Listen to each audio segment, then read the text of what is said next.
IFM News. Presyo Petrolyo.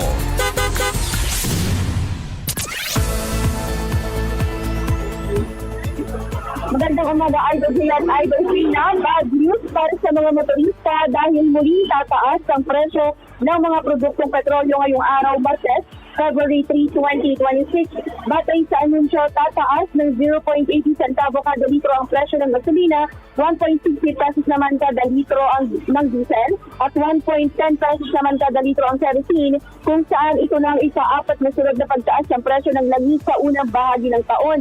Sa petrol ng kanilang diesel max ay nasa 59 pesos, turbo diesel na nasa 61 pesos, extra advance na nasa 57 pesos, at XPS na nasa 58 pesos. Sa fuel max naman, ang diesel ay nasa 50.20 pesos, ang premium ay nasa 52.20 pesos, at ang kanilang unleaded ay nasa 52 per liter. Sa 18B naman, ang diesel ay nasa 50.30 pesos, premium na 52.20 pesos, at 52 pesos naman sa Ecomax.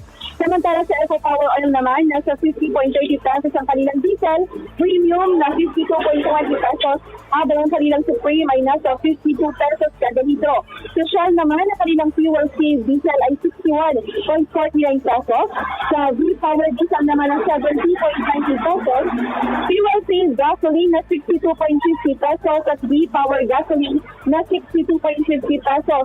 Tumaas na ang pandaigdig ng presyo ng litro nakarang linggo matapos muling uminit ang tensyon sa geopolitics kasunod ng banta ni US President Donald Trump ang posibleng aksyong militar laban sa Iran.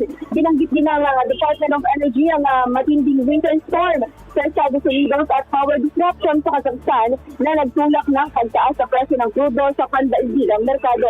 Para sa RJ, ito si Idol Showy Dagali, Idol! IFM News. Presyo Petrolyo.